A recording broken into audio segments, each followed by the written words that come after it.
Hi and welcome to Material Musings. It's Amanda here. So glad you could join me. So I've got an unveiling for you. I finally decided what to mount this piece on, and it was this green fabric. And let me come in and I'll show you some of the additions that I've made. So I had originally chosen some beads to go with it, and I was going to go up the top there, but then I was just feeling something else as I was doing it, and I then mounted it on this green fabric, which I like, and I'm thinking of adding some more stitches. I went round and I did the green that you can see, and I've done these white French knots and just some straight stitching, and I'm feeling that as well around here. Now I had found this and I was wondering whether it could work. I think it was the green that really attracted me to it. And let's come out slightly so you can see. And something's saying yes, but I'm not entirely sure. I'm not going to dwell too heavily on it. That's the other side. So I'm feeling this paler side. And what I eventually want to do with it is frame it. So let me pin, just going to pin it there. And what I might need to do is sit with it for a bit. And then I definitely want to do just some straight stitching around it. So maybe just, yeah. So this would all be stitched. And I want it to be firmer, and this feels just right. Actually, I've got some additional fabric I can try and see. I said I wanted a firmer material, and this is upholstery fabric, so very similar to this one. So let's see what's going on.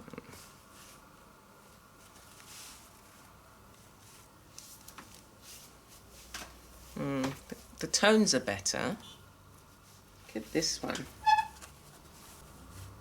It's amazing when you start searching your fabric. So this I'll say no to. But I totally forgot I had this.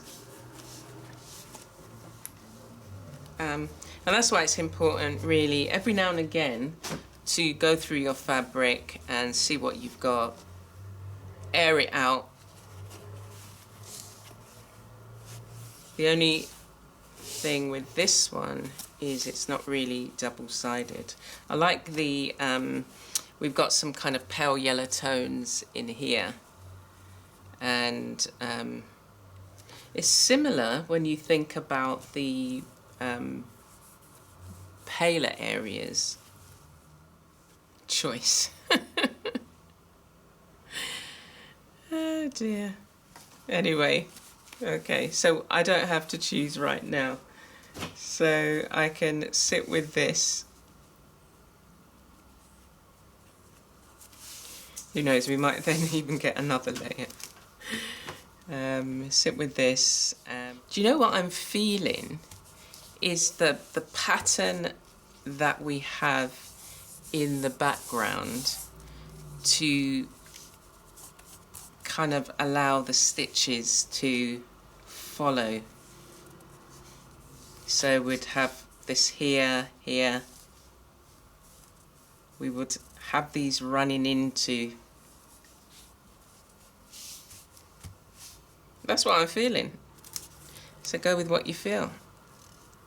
We'll make it work. Yes, we will. Okay. But before we do that, we'll do that at the end, and I will continue during the week. But I want to show you something else that I've been working on. And I was introduced to it by Kiala Givehands. She runs a monthly session where she has an invited guest and they talk about their work, basically. And they show you a technique. So it's called Bargello. And I didn't realise I had all the supplies. So I had brought this. Right, I had actually gone to the haberdashery, sorry about that, and brought these two. I hadn't known exactly what they were for, but I was at the time looking for things that I could use as stencils. I was doing a lot of, like, you know, and so that's why it's red. I was spraying through it and you'd get the design. I mean, it wasn't like anything to write home about. It was an interesting design and I just put it down. And the other thing I found was all of this. I had gone to a charity store and all of these tapestry wool was just, it was available for sale. So I brought it, not thinking about what I was going to do with it, but brought it anyway. And then over the years, I've been buying wool. And I'll show you this because I wanted to show you that this is me saying it. I'm not sure, maybe others will use specific types. I'm just using what I've got. So I've got a lot of wool, this type of wool, the thinner wool, which is similar to this and what I might use to say crochet. I brought a lot of wool to crochet and I don't crochet. And then I thought, oh, you know, this could be perfect. I think this is, I'll have to see what that is. It's a lot thinner than the others. So it comes in the 10-inch and the 7-inch. And she was explaining that when you take your ruler, there's a whole load of little squares that you can see. So we'll come in closer. I'm by no means a expert, but I just remember her doing this. So when you look at the ruler and you look within an inch, it's the amount of squares within that inch. So this is 7. So there's 7 squares in that inch. So this is 7. And I think the one I worked on before was a 7 as well. But that's the thing that I was thinking, you know, it's just like you have, or you can have so many different supplies in your collection that you forget what you've got or you don't even realize what you've got. And so I pulled them all out and I was thinking, oh my gosh, I need to make these up. So I had a smaller one and I'll show you what I did. And here we are. This is what I created. So from the session that Kiala did, I learned about, you know, putting it on, and this goes up 4 squares. And then I decided I wanted a triangle in the middle. So the one that they were doing, it was just straight, just like this. And then I thought, oh, I wonder how it could work. And then what you find is that if you make a mistake, you really do need to undo it. Otherwise, it doesn't look the same on one side as it does on the other. But anyway, this was my first attempt and I'm quite happy with it. It didn't give me that same kind of tug as doing the slow stitching and the work that I'm doing with fabric. But it was quite meditative and it's kind of mathematically based, you know, it does depend on how many squares you go up to determine the kind of pattern that you want. Again, you're going to have to do your own research because I'm just at the beginning and this is the first thing that I've made. So it did sit well with me. I was able to work it out. And as I say, I worked out how to do this without being taught it first. So I was thinking to myself, oh, I wonder what else I could make. That's what I was saying to myself. I wonder what else I could make and how I could, you know, work out. If I can work out this, what other things can I work out in terms of, like, if I see a design, is it something I'll be able to do? And then this is the back. Yeah. So that's quite interesting. And then towards the end now, I hadn't seen them do the end, but all I did for mine, if we come in, is I just went through each hole and did like a back stitch basically at the top there, so that every area was covered. And I did the same thing up there. This was just with a lighter thread. I'd run out. By the time I'd done this, I realised that I didn't have any more, so I had to bring that in. And the other thing I'm interested in trying to decide is what to do with this now. Like, if I know I'm making a wall hanging, you know you're making a wall hanging or whatever, but this is a plastic, so maybe it could be a journal cover, maybe. Then you could see that. Oh, that would be the spine. Yeah. So maybe just a small journal cover. In my monthly free giveaways, I give away digital downloads. And this is the one for October. So I'm thinking maybe make a small journal. What I would normally do is make a mini journal like this. So I could quite easily, so take all the papers and maybe add some more and then make a journal cover. Or, you know, get card and make them. And then I was thinking, if you cut the pieces, you could do some miniature, you know, like earrings or things like that. So that's what's new in town, and I don't want this to be a distraction. So but it's just like, oh, now I've seen all my tapestry wall, I'm thinking, oh, I've got some wool that's kind of got shimmery bits in it, and I was thinking, oh, I wonder how that would look on something like this. And that's the nice thing, to be able to use your supplies and use them in different ways. This particular wool, I put it here, and then you've got the little kind of strips of different colours, so you've got this coming out.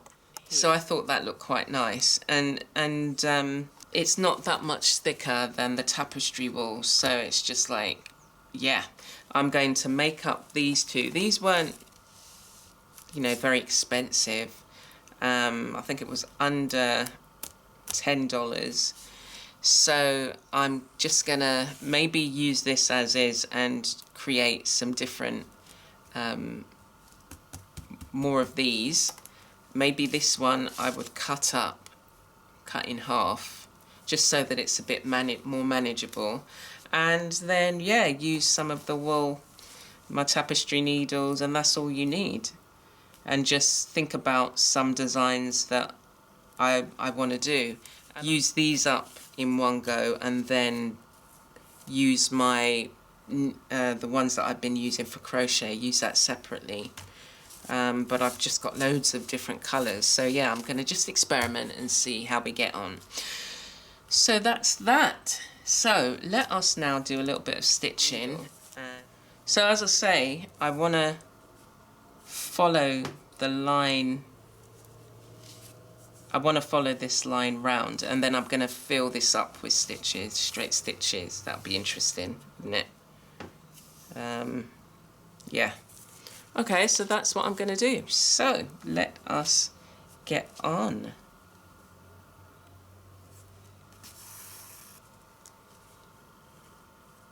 Maybe just mark it lightly.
Right, so I took it right down to the end, and I'm just going to come back up here, and I'll continue. I think I'll continue along the whole thing. That's not what I had planned to do. It was just going to be around, but I do like the design of this fabric, and you know, I was just inspired to do that. I'm just thinking now, like maybe I just do these shapes. Yeah, I can see that working. Right, I'm going to start off first by completing the shapes. And then, so this all will be filled. I'll have to see. Oh, so it goes into a point. Okay. So it comes here, goes into a point, and then goes out. Okay. And then I will just do ordinary, not ordinary stitch, but doing it horizontally. Yeah. Okay. We'll do that. So it's not something that I'm going to be able to finish today, but I will look to try and get it done during the week, because I do want to start a new project next week. These are only small, and so you don't really want to take, well, I would like to do something new. I'd like to look at one of some of the other projects. It might be another small one, or it might be, I've got quite a few larger projects that need to be complete, so we can look at what we've got and then make a decision. And it's amazing how, it's funny how these projects, they kind of build, because for me, I just like to see, you know, is that inspiring me? Oh, you know, actually the shape inspired me.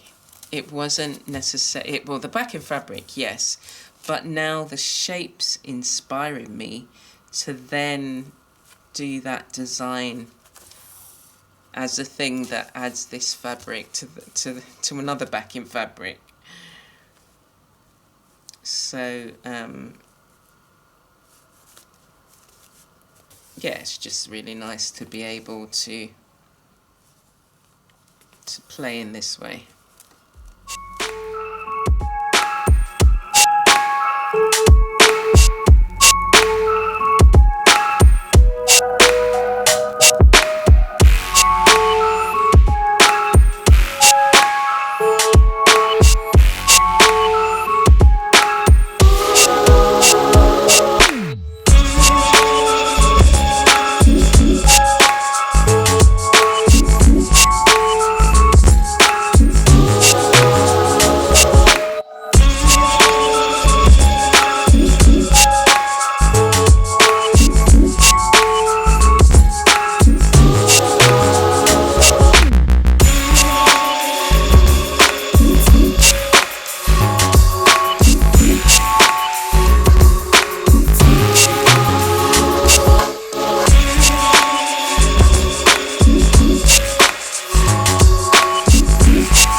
Okay, so here we have, you can see that.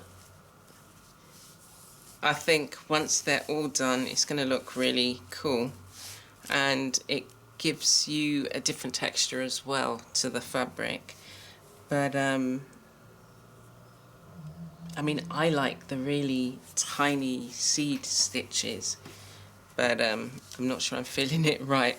This particular moment, what I'm feeling is to kind of fill up these areas. So I'm going to continue, and we'll come back next week and you'll be able to see. So those are the two projects, the Bargello, which you can look up and see what you think, and I'll link the Kiala's YouTube and the teacher on her session that did the Bargello session, and you can take a look and see what you think. I think she does a replay, so if you join her platform you'll be able to see the replay, and if this is your first time in doing it, you'll get kind of a foundation. But yeah, I did enjoy it, and I am going to experiment with some of my other yarn. And we're going to crack on with this. I think this will be the final week, so just getting in these stitches I think I would like, yeah, and then move on to the next. I do like the addition of the beading, and maybe we might pick up some of this pink out here somewhere. Might be some French knots in some places. We'll see. Okay, so take care for now. Thank you for joining me for Material Musings. Take care.